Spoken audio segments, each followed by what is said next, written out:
as I started to dig in, I saw it as a way to quit my regular job, my engineering job that I had for 35 years. Mm-hmm. And so it took me that long I hate that it took me that long, 35 years to figure all this out. So that's what I'm saying. I hope that people that are listening to this decide, well, maybe they want to do it a little quicker in life.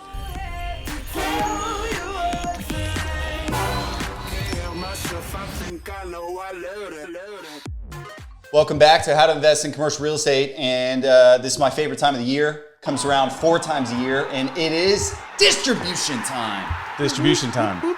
Yeah, so this is the time of the year where all of our investors are really relying on us. You can send out a nice update. You can send out whatever you want, but nothing is better. They don't care about that. They only care about cold hard cash. Checks in the mail. In the mail, yeah. So this quarter, it's I don't know if it's a milestone. I haven't necessarily been keeping track, but Precision and Criterion both paid out over $1 million in distributions.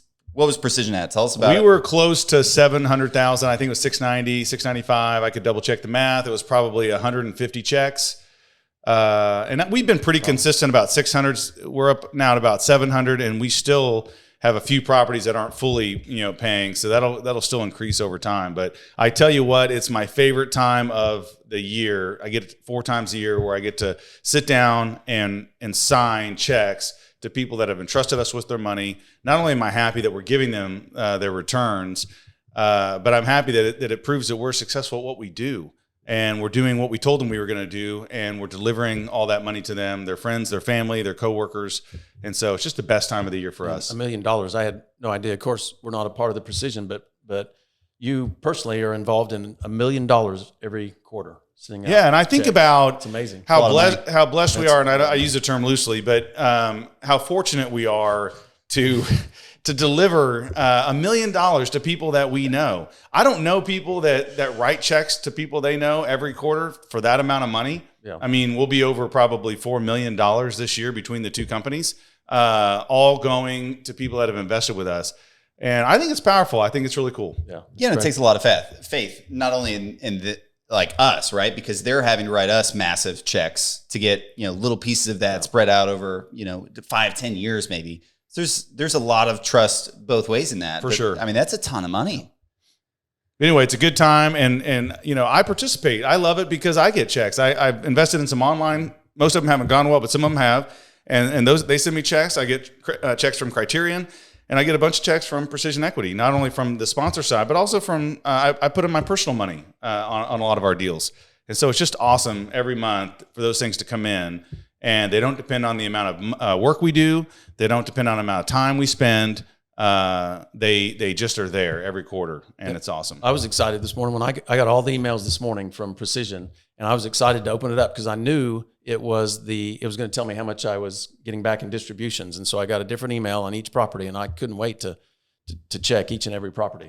And a unique point about a couple of those emails is that we've actually paid back over 100% of the capital on at least 3 or 4 of your deals.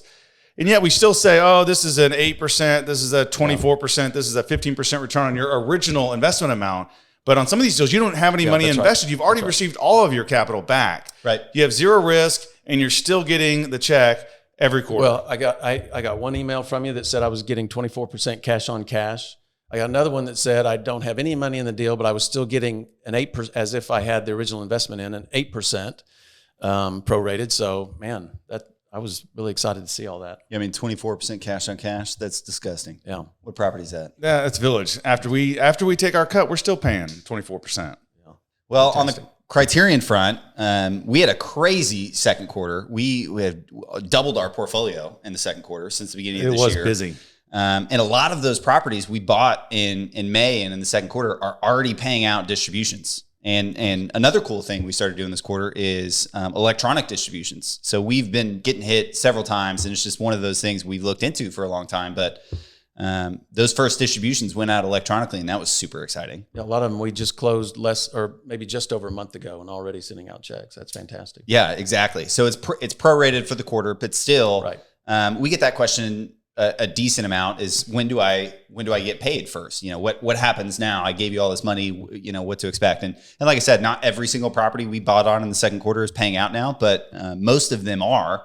And it was so fast. And when you think about it, from the day you close, you're making money. That first day you close, you're making money. The next day you're making money. If it's a Sunday, you're making money. So if we own that for 40, 50% of the quarter, why not pay out the distribution? That's kind of our thinking. Yeah. So the topic today outside of distributions is kind of an interesting one. So if you could go back and do it over, what would you do different? And this is interesting because I think a lot of people listening to the podcast are in those beginning stages of so many different buckets, right? You've got, a bucket similar to Joel's who, maybe they're flipping houses. Maybe they've got a little small rental portfolio. Maybe they've got a full-time job and they're looking for a way to get into commercial real estate. Maybe they started like Brian did and you're starting to invest in the deals and you're, still have another job. You're just looking to passively invest your money, you pay attention, looking to get into the game, or something similar to me where you're actively involved in commercial real estate through some sort of employment or working for another company or you're a broker. And there's a culmination of all of these experiences. But what would you do different knowing what you know now then? Yeah, I'll start. I have the longest journey. I would say that the number one piece of advice that I would give people is, depending on your goals, I wanted to make a lot of money and I wanted to quit my job. And the fastest way to do that is going to be commercial real estate. So, I'm not saying you can't go ahead and buy single family rental homes and learn through that process. But from day one, I would be focused on getting in the commercial real estate side of things, as opposed to single family homes or condos or whatever other avenue you can get into. Cash flowing, multi-tenant retail, multifamily, even some warehouse, office, industrial that are cash flowing. I would recommend that. And I would push myself, if I was going to do it over again, to learn about that first and not think, because when I started, I was thinking I was going to buy, my first rental, that was going to make me $200 a month and cash flow. And then my second, that'll be $400 a month. And my third, well, just think, how many of those do you need to do in order to replace $50,000 of income? A lot. If you're making $200 a month, that's $2,500 a year. Well, you need 20 houses, all cash flowing at that level. And maybe you're making $400 a month. Okay. It still takes, 12, 15 houses to get there. And for me, I didn't want to make 50,000. I wanted to retire early and make $1 million a year passively. And so that would be my number one piece of advice, is to focus on how to get into commercial. Yeah, so I've got an opinion on that. I think the difference between commercial and residential is what people are exposed to and what they think is possible, right? So people don't do things that they don't realize is possible before they started to do it because they didn't know it was possible. Yeah. So especially in the part of the country where we're from, a lot of people's retirement is, hey, I've got 5 to a dozen to 20 rental houses that are paid off or almost paid off, or cash flow $500 a month a piece or whatever. It's easy to wrap your head around it, so to speak. And I think that's a lot of value we can bring in the podcast is just shedding the light on how simple some of these commercial transactions can be and how similar they really are to one of those residential real estate transactions. Because if you can get your head around the concept of a fix and flip, value add multifamily is the same thing. It's the exact same thing. Yeah, on a residential, you're basically buying a single tenant, net apartment complex. Single tenant net lease deal. Yeah. You have one tenant, it's a person, they may move out. You may lose a month of rent when they move out. That's a big hole in your operating income. But the commercial is exactly the same as a P&L on a single family home. It's just bigger. And what we're here to tell you is that you can trust commercial real estate to follow the numbers just like you can a single family home. Yeah. There's no difference to them. It's just multiply it by 1,000, or whatever. So I love that, but let's get more specific. Knowing what you know now, how would you do that? Because you were at the point in your life where you started to buy this first residential home. So let's go back there. And how would you get to that first 100-unit apartment complex, skipping over the residential fix and flips? What is your advice on how you would take a different approach? Or I was thinking the same thing, or how he's given an example of how would you get the first apartment complex? How would you just get into commercial real estate differently, if any different way than you did? Yeah, these are good questions. Once again, if you don't have enough money to buy a commercial, residential is an okay pathway to start, because you may be able to flip a house and make 20, 30,000, 40,000. And so those can be the seeds of buying a bigger, maybe a 10 unit or a 48 unit or 100 unit first apartment complex. Right. But what I'm suggesting is, even if you're going to do that, start reading books on how to buy commercial real estate. Consider getting a job at a commercial real estate firm, maybe an investment shop, like some of these capital firms that go out and buy assets, buy multifamily. Get a job at one of those. Be a broker. Or you get your broker's license. Just try to force your way into the game and start learning that. Looking for mentors. Find someone that does what we do, and offer to work for free. Offer to bird dog properties. Just try to force your way in, because it's so lucrative once you learn the game. And I know it seems complicated when you're not in the business, but what I'm telling you is it really isn't that difficult. The P&Ls are pretty simple. On a multi-tenant retail deal, pretty simple. Multifamily is a little more intricate, but still, if you talk to a good broker in your area, they're gonna have how to underwrite multifamily deals, and they can walk you through that in minutes, not hours. And so there's average expenses per unit per year, let's say $4,000 or $5,000, and insurance is about $400 a unit per year, and taxes are based on this formula, and you can just start breaking it down to where you can evaluate those. Yeah. No, I think that's great, and obviously I get tailored. I'm constantly getting ads on LinkedIn and Indeed and all of these job searching sites for analysts, right? And I see everyone hiring an analyst right now, and a lot of people don't necessarily know what that means, but this is the job for you. If you want that job, an analyst is kind of like the assistant to the broker, you might say. Somebody who's underwriting the deals, building the pro formas, putting together the package. They're going to say, hey, use all of this information, shove it in that model, send me the outputs, and let me see where we're at. That'd be a great experience. It would be fantastic experience. And it sounds like what we're coming down to is the experience and the knowledge to just know how to do commercial. Figure out as fast as you can, hey, I would do commercial, and I would try to learn more faster in that realm. So let's ask Brian, because you have a little bit different. You worked in industry a lot longer than I did, and you came into the space from an investor point of view. Would you do anything different than you did coming in as an investor? Yeah, well, definitely I would do two things different. Number one, I would do it faster or earlier in life. Yeah, right? for because sure. I didn't invest in my first deal until I was 50. So I'd recommend, man, just think if I'd have started in my 20s or even. You were investing in the stock market. I was investing in the stock market. But right. let me say this to people that are listening.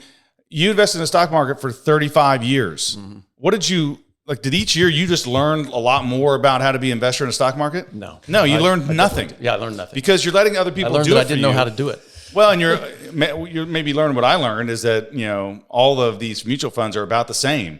Yeah. And you're going to make about 8 to 10% on your money a year, and you're going to have some years you make 20, and some years you lose 20. Yeah, right. But it's an interesting point that you're not learning anything just investing in the market. Yeah. I'm not saying don't do that. Put money in the market. But you should also be looking for alternative investments and some that produce more of a passive income, because it's really hard to quit your job when your money's tied up in the market, especially if you take it out, you're going to get taxed or penalized.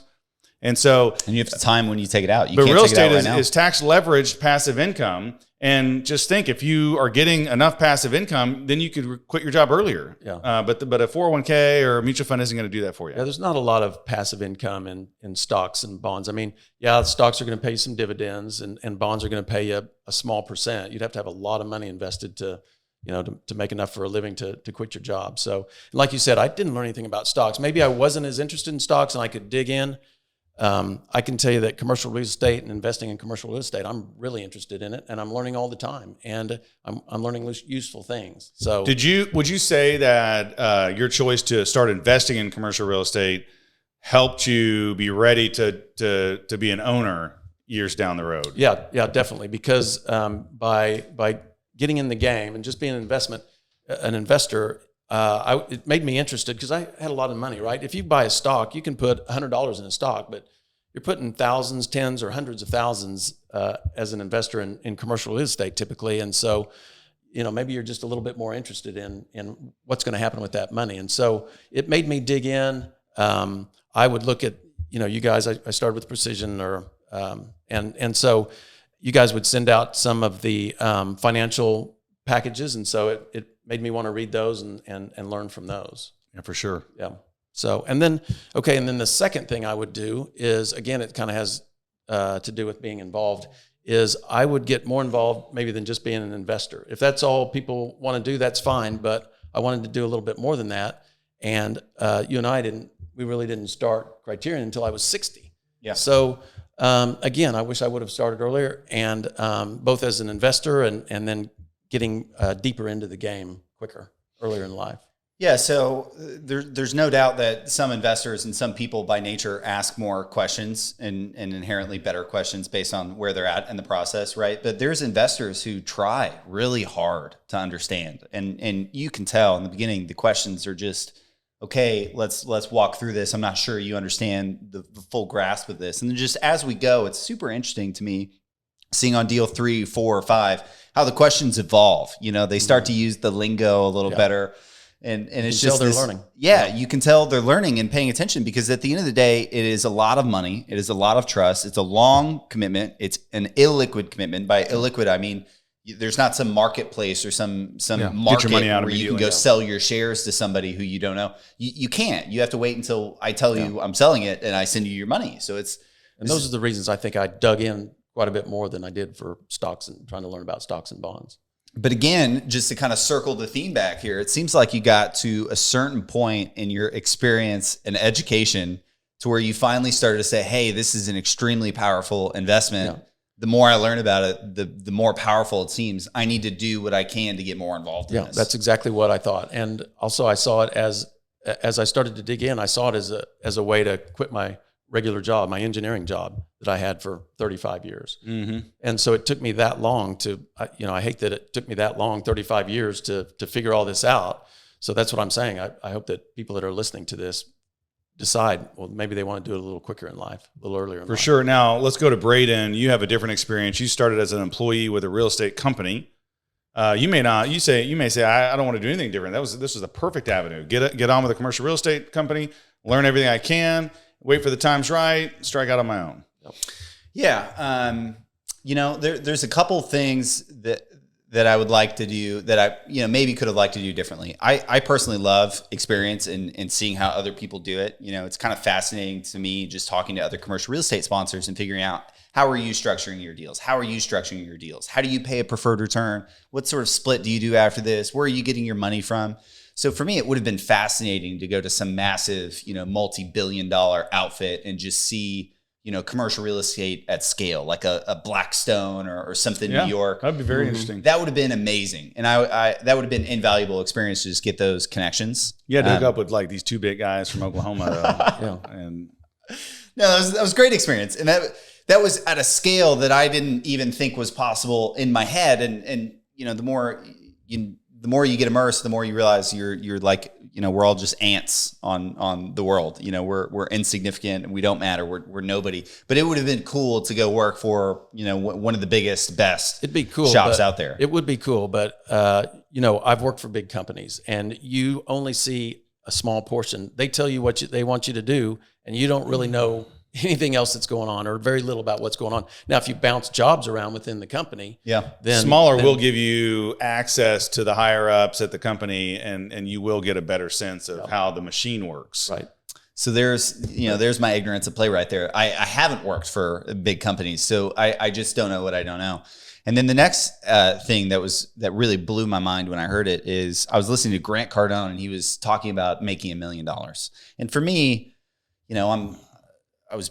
I'm from a small town in Oklahoma called El Waso. It makes tiny town, daytime population of 20,000 people, tiny little town. So for me, the idea of making $1 million was this, like how do you make $1 million? Have you ever heard of somebody making $1 million? What kind of house do they live in? What kind of car do they drive? What do they look like? Who is this guy or girl making $1 million? And then I heard Grant Cardone talking about it, and he said everyone is going to make $1 million. Yeah, you could work at McDonald's for your life and you'll end up making $1 million. Do it long enough. It'll take you so much time. And then I started to really think about time, and it was like, I don't want to make $1 million. Everyone's going to make $1 million. I didn't think about it that way. Yeah, it's a good point. I want to make $1 million as fast as I can. I want to make $1 million in 10 years. And then I want to figure out how to do it in 5. And then I want to figure out how to do it every year. And then I want to figure out how to do it every month until it's to the point where I hate thinking about money. And it sounds counterintuitive. I don't want to think about money. You know, I want to be in a position in my life where You don't have to worry about money. don't want to worry about money. I just want to be able to live my life. Hey, where do you want to go to eat? I don't know. Salmon sounds good. Let's go eat salmon. Where do you want to go on a trip? I don't know. Telluride sounds nice. Let's go to Telluride. That's the biggest gift about this gig is just like if you had infinite amount of years on this planet, time would become less valuable. Right. The only thing that gives time its value is its finiteness. We only have a certain amount of it. Well, same with money. Money's only a big deal when you have a limited amount of it. But the more money you make, the less money means and the less you have to think about it because you can do whatever you want with money. And, you know, let's say your car breaks down or you have to redo your roof or whatever, and you just have enough money to cover it. So it just means less and you think about it less. And pretty soon you eliminate the money problem from your life. I don't know where I was going with that, but... No, and inflation. And I wouldn't say it's just, hey, I need to do this differently because I'm already... You know, I feel like I'm grabbing life by the horns here, but you know, you have to do things fast. I have 3 children and I'm 26. You know, that was very fast. And I'm not saying you need to go have a bunch of kids when you're young. That's not my advice at all. But me and my wife are starting to really embrace it to the point where it's, you know, we're getting all of the, you know, hard, difficult stuff out of the way early. And by the time me and my wife are 40, I mean, we're going to have so much time. Yeah. Kids will be out of the house. Yeah. For you, I think what you should have done, instead of starting in commercial real estate at 17, you should have started at like 8 or 9 or something. Yeah. Because you think of all those years you missed. 10 weird years to think about. My oldest son is 15, and he's almost to the age where you started full-time in commercial real estate. I was picking up your trash, man. Yeah. Not mine. Tenants. Not mine. So real quick, another one that I would say on what I would do differently. When I started in commercial real estate, yes, I believed it. But I didn't have all the knowledge. And then a few years in, the Great Recession hit. And it really, you know, jolted my sense of what was possible in commercial real estate because the market took a dive. Properties weren't performing quite like they should be. And we were just surviving. And it really kind of skewed my thinking about commercial real estate. I always believed in it, but I undersold the future value of commercial real estate, the appreciation in value, the growth in rents, and all of that. And if I could go back to my future or my previous self, I would want to convince them that this is actually the best vehicle that you can be in. It's so powerful. And an example of that is when after coming through the recession, when I first started taking investor money, I literally thought like, okay, maybe this is risky. Maybe 1 in 4 of these aren't going to work. I want to tread with great caution. Fear loss was there. Yeah, fear loss was there. And then we did one and it worked just like we thought, just like the pro forma. And then we did another one and it worked just like we thought. And then another one. Then I'm 4 in. We haven't had one fail. Then I was 10 in. We didn't have one fail. And then I was 20 in. We didn't have one fail. And so, you know, maybe it's that I'm getting a little better, but I think it's really that as long as you stick to solid fundamentals, these properties in commercial real estate should do what you think it's going to do. You've evaluated the market. You know the market has this much rent growth. You know the occupancy in this submarket is this. And so trust the process and trust commercial real estate to do what it's supposed to do. And I would say to buy early and often. I agree. Yeah, so I mean, I remember back in 2014 to 2018, we had done several of the multifamily value add fix and flips, you know, if you want to call it that, all over the country at this point, and they were doing great. And we used to tour apartments that were for sale and just talk ourselves out of it. 40,000 a door, it'll sell for 42. This doesn't work, or you know, this rent can't go any higher. We're not going to get this rent growth. We haven't gotten that rent growth in forever, and it was just our modest assumptions. Like this deal is not going to work without some sort of massive rent growth, and it came right. Yeah, it's here, and all of those apartment complexes are selling for double. Oh, yeah. It's sickening without having done anything. They didn't power wash them. They didn't put a new appliance package in. They didn't fix the wood rot. They literally did nothing. They were just like, oh man, rent's more expensive every month. And it was for 2 years. And now all of a sudden our property doubled. It's amazing. Now, understanding the real estate cycle, which there are graphs that you can look up online and articles that you can read, it is cyclical. So we're talking coming out of the recession in 09, 10, 11, kind of bottoming out. Then it starts to heat back up. Now people are getting in. Now people are making money. Then that money gets 1031 and that money gets 1031 and it heats itself up. until you get a frenzy, which is what we had the last year. Right, because you're willing to make less on your money every time you 1031 it because you're just playing with fun money. It's not even, you haven't even seen it. You can't see it. When you have 10, 15 years of stock market run and everybody's feeling rich, that's going to drive the prices straight through the roof. Now, they're raising interest rates and we're going to get a little bit of a recession coming in. That's going to depress the market some. You don't want to be too early in buying into the recession, but as the recession sets in, prices will either stabilize or come down. Then it's a great time to buy again.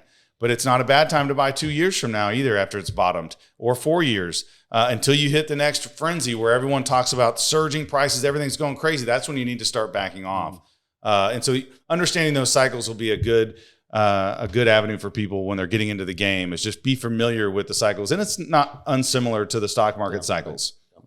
Good point. So I have another question, less to do with commercial real estate, but when you guys bought Calidus, right, and sold it to Honeywell, is there any nuggets in there that you would have done a little different? Because that was a major acquisition and disposition of a big company.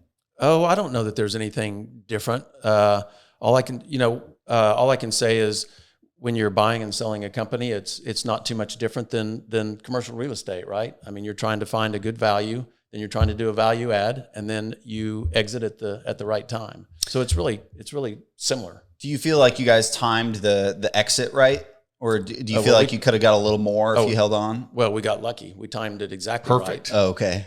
As a matter of fact, it almost was a month too late because and the recession was starting as when we closed, and so but that's just luck. And like Joel's talking about the cycles of either stock or commercial real estate, there are cycles, but don't try to time them exactly right. Get in when it feels right and get out when it feels right, because you're not going to buy at the bottom and you're not going to sell at the top. Now fortunately we did sell at the top, but that's not going to happen very often. Not everyone's. I mean, not everyone's as smart as I am. Yeah.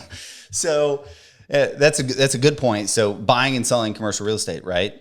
Selling a lot of the times, and from what I've seen, an observation is a lot of the times when I go to sell an asset, I really don't want to sell it. I assign some value in my head, and I'm like, man, if I were to get that, I'd probably be happy. I'd probably sell. And then I'll typically add, 5%, 3 to 5% on it. And I'm just like, let's just start there. Let's start at a stupid number. They really want to buy this, we'll sell it.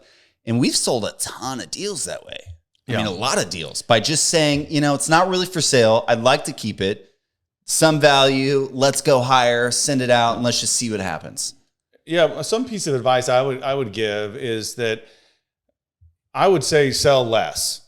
Unless you're, maybe 4 months ago from right now, and before interest rates started going up and the market was just so crazy, yeah, maybe that's a decent time to sell. The thing is, though, it's going to be hard to replace that. Mm-hmm. Your money's going to have to sit out of the market because if you're getting a huge number on your property, that means that other people are charging huge numbers for their property. Yeah. And so I would a piece of advice that I would say is go into commercial real estate thinking that you're going to sell less. And when you have value increases, just take advantage of them through refinancing. It's tax-free money. There's no tax that has to be paid. Tax-free. You keep the asset, so now you're paying down the new mortgage that you got, and you get a majority of the money that you would have received from a sale. Only now you're not forced to go buy within 6 months. It's tax-free money that you can just sit on and wait for the right opportunity. So I mean, I'm not saying that selling, there's never a good time to sell. I'm just saying you can usually take advantage of a situation by a good refinance. Yeah. All right. Well, I think that was a good show. It was. Yeah.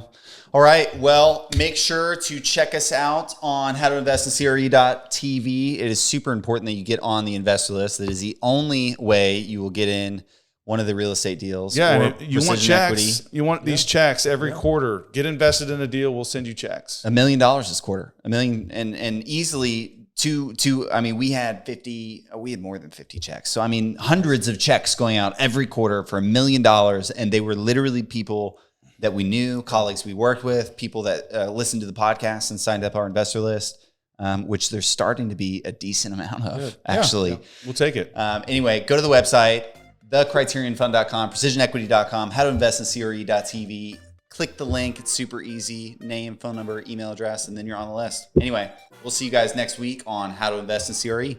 Thanks.